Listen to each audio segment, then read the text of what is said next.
सुप्रभात कक्षा 10 कैसे हैं प्यारे बच्चों। आशा करती हूँ सभी बच्चे हैं घर पर हैं और अपने स्वास्थ्य का बहुत अच्छे से ध्यान रख रहे हैं, साथ ही साथ अपनी पढ़ाई भी समय पे कर रहे हैं और बहुत अच्छे से कर रहे हैं। तो प्यारे बच्चों, आज हम देखेंगे हिंदी का पार्ट 2। हमारे पार्ट का नाम है तुलसीदास। तो तुलसीदास जी के बारे में हम सब ने सुन रखा है कि तुलसीदास जी जो थे वो भगवान राम के बहुत बड़े भक्त थे, बहुत महान भक्त थे और कई भक्त होने के साथ साथ में वो कवि भी थे। तो उन्होंने कई रचनाएं भी लिखी हैं। तो आज हम तुलसीदास जी के जीवन के बारे में देखेंगे।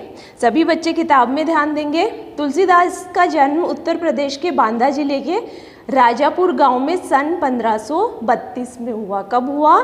तो 1532 में। कहाँ हुआ? तो उत्तर प्रदेश के बांदा जिले के राजापुर गांव में। कुछ विद्वान उनका जन्म स्थल सोरों जिला एटा भी मानते हैं। तो अलग अलग विद्वानों का अलग अलग मत है उनके जन्म को लेके।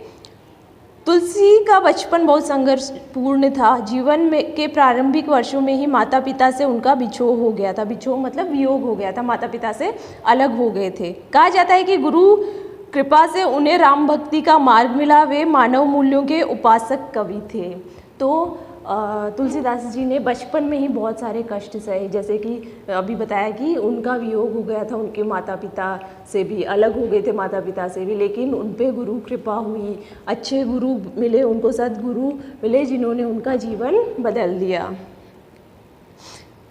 राम भक्ति परंपरा में तुलसी अतुलनीय है। रामचरितमानस कवि के अनन्य राम भक्ति और उनके सृजनात्मक कौशल का मनोरम उदाहरण है। तो रामचरितमानस में हमें तुलसीदास जी की राम के प्रति भक्ति की झलक देखने को मिलती है। उनके राम मानवीय मर्यादाओं और आदर्शों के प्रतीक है। तुलसी के राम है वो मानवीय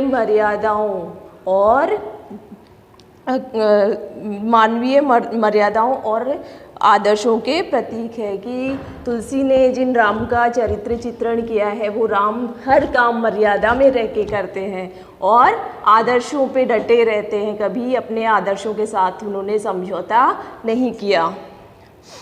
जिनके माध्यम से तुलसी ने नीति, स्नेह, शील, विनय, त्याग जैसे उदात्त आदर्शों को प्रतिष्ठित किया है। कि आपने रामायण देखी होगी कि रामायण में राम जो है वो राम का जो चरित्र है वो कितना महान चरित्र है। राम का जीवन है, इतनी महानता देखने को मिलती है। तो वही महानता का परिचय तुलसी ने अपने रामचरितमानस में किया है। रामचरितमानस उत्तरी भारत की जनता के बीच बहुत लोकप्रिय है। मानस के अलावा कवितावली, गीतावली, दोहावली, कृष्ण गीतावली, विनय पत्रिका आदि उनकी प्रमुख रचनाएं हैं। तो तुलसी की प्रमुख रचनाएं रामचरितमानस तो है ही है, लेकिन उसके साथ में कवितावली, गीतावली, दोहावली, कृष्ण गीतावली तथा विनय पत्रिका है। अवधी और ब्रज दोनों भाषाओं पर उनका समान अधिकार है। मतलब कि तुलसीदास जी को अवधी और ब्रज दोनों भाषाओं का ज्ञान था। सन 1623 में काशी में उनका देहावसान हुआ। उनकी मृत्यु कहाँ हुई? काशी में हुई। तुलसी ने रामचरितमानस की रचना अवधी में की और विनय पत्रिका तथा कवितावली की रचना ब्रज भाषा में की। रामचरितमानस की रचना कौन सी भाषा में की? अवधी में। और विनय पत्रिका तथा कवितावली की रचना उन्होंने ब्रज भाषा में की। उस समय प्रचलित सभी काव्य रूपों को तुलसी की रचनाओं में देखा जा सकता है। कि जितने भी काव्य के रूप होते हैं, अलग अलग रूप के काव्य होते हैं, तो जितने भी काव्य के रूप होते हैं वो सब तुलसी जी की रचनाओं में हम देख सकते हैं। रामचरितमानस का मुख्य छंद चौपाई है तथा बीच बीच में दोहे, सोरठे, हरिगीतिका तथा अन्य छंद पिरोए गए हैं। तो रामचरितमानस का मुख्य छंद कौन सा है बच्चों? चौपाई। हमें पता होना चाहिए कि रामचरितमानस का मुख्य छंद चौपाई है और उसके साथ साथ अन्य छंदों का प्रयोग भी तुलसीदास जी ने रामचरितमानस में किया है। विनय पत्रिका की रचना योग्य पदों में हुई है। कवितावली में सवैया और कवित्त छंद की छटा देखी जा सकती है। उनकी रचनाओं में प्रबंध और मुक्तक दोनों प्रकार के काव्यों का उत्कृष्ट रूप है।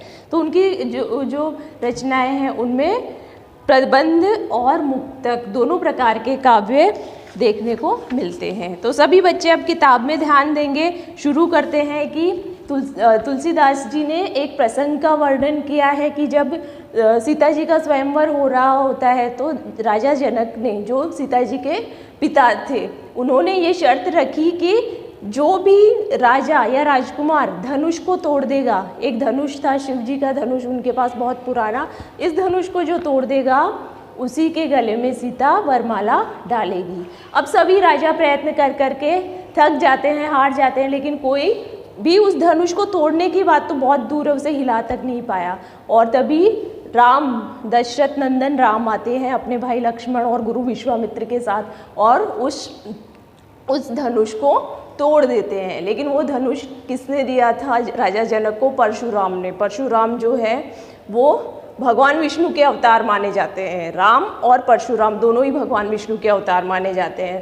तो जब परशुराम को पता चलता है कि उनके गुरु द्वारा दिया गया धनुष तोड़ दिया गया है तो परशुराम बहुत क्रोधित हो जाते हैं। नाथ शंभुधनु भंजनी हारा, होई ही केऊ एक दास तुम्हारा। तो यहाँ पे जब परशुराम क्रोधित होकर सभा में आते हैं और क्रोध करते हैं तो राम फिर उनसे कहते हैं, उनसे बहुत ही विनय पूर्वक कहते हैं कि शिवजी के धनुष को तोड़ने वाला कोई आपका ही सेवक रहा होगा। हे नाथ, शिवजी के धनुष को तोड़ने वाला कोई आपका ही सेवक रहा होगा। आयसु का कहिए किन मोही, आपका क्या आदेश है, आप मुझसे कहिए। सुनी रिसाई बोले मुनि को ही। तो क्रोधी स्वभाव वाले मुनि क्या बोलते हैं? मुनि बोले, सेवकु सो जो करे सेवकाई, अरिकर नी करी करिए लड़ाई। तो फिर परशुराम जी जो बहुत क्रोध में है वो कहते हैं कि राम के वचन सुनकर कहते हैं कि अगर कोई सेवक होता है तो वो सेवा करने का काम करता है, सेवा करने का कार्य करता है, धनुष को तोड़कर लड़ाई करने वाला काम नहीं करता है। सुनहु राम जय शिवधनु तोरा, सहस बाहु सम सोरपु मोरा। सुनो राम, जिसने भी शिव धनुष को तोड़ा है वह सहस्त्र बाहु की तरह ही मेरा शत्रु है। सहस्त्र बाहु भी एक राजा हुआ करता था जिसका वध परशुराम जी ने किया था। तो यहाँ पे परशुराम कहते हैं कि जिसने भी शिव धनुष तोड़ा है वह सहस्त्र बाहु की तरह ही मेरा शत्रु है। सो बिलगाऊ बिहाई समाजा, नैते मारे जय ही सब राजा। तो परशुराम जी कहते हैं कि जिसने भी ये धनुष तोड़ा है वह राजाओं के समाज से निकलकर अलग होकर मेरे सामने आ जाए, नहीं तो उस एक व्यक्ति की वजह से सारे राजा मारे जाएंगे। सुनी मुनि वचन लखन मुस्काने, बोले परशु धरहि अवमाने। अब परशुराम जी के वचन सुनकर लक्ष्मण जो है वो मुस्कुराने लगे और परशुराम जी से निरादर पूर्वक कहने लगे, बहुधन हुई तोरी लड़िकाई, कबहू न ऐसी रीस की नहीं गोसाई। तो लक्ष्मण क्या कहते हैं कि हमने लड़िकाई मतलब कि बचपन में ऐसी तो बहुत सारी धनुषियाँ तोड़ी हैं, लेकिन आपने पहले तो कभी इतना क्रोध नहीं किया। ये ही धनु पर ममता के ही हेतु, सुनी रिसाई कह भृगुकुल केतु। तो लक्ष्मण जी कहते हैं कि इसी धनुष पे आपको इतनी ममता क्यों है? तो लक्ष्मण की ये वचन सुनकर भृगुकुल केतु मतलब कि भृगुकुल के वंशज परशुराम और क्रोधित हो गए और कहने लगे, रे नृप बालक काल बस बोलत तो ही न संभार। तो परशुराम जी लक्ष्मण से कहते हैं कि रे नृप बालक, हे राजकुमार, काल बस बोलत, काल बस मतलब कि तुम्हारे सर पे मृत्यु मंडरा रही है, इसलिए तू क्या कह रहा है उसका तुझे भान नहीं है। ये तू क्या कह रहा है, मृत्यु के बस होके या काल के बस होके, ये तू क्या कह रहा है? धनु ही सम त्रिपुरा रिधनु विदित सकल संसार।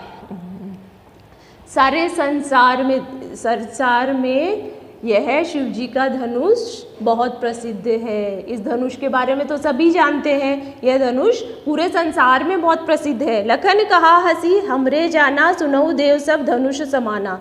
अब लक्ष्मण ने हंसते हुए कहा कि हे ब्राह्मण देवता, सुनिए, यह धनुष हमारे लिए तो सभी धनुष एक समान है। इस धनुष में ऐसा क्या खास है? मेरे लिए तो सारे धनुष समान है, एक समान है। का क्षति लाभू जून धनु तोरे, देखा राम नयन के भोरे। का क्षति लाभू जून धनु तोरे की एक पुराने धनुष को तोड़ने से किसी का क्या लाभ और क्या हानि, किसी को क्या लाभ हो सकता है और किसी को क्या हानि हो सकती है।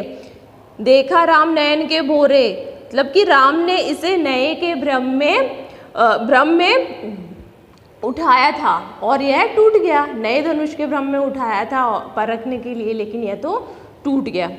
छुअत टूट रघुपति हूँ न दोसु, मुनि बिनु काज करिए कत रोसु। तो छुअत टूट रघुपति हूँ न दोसु, राम ने तो सिर्फ इसको छुआ ही था और यह धनुष टूट गया, इतना पुराना जो था इसलिए टूट गया।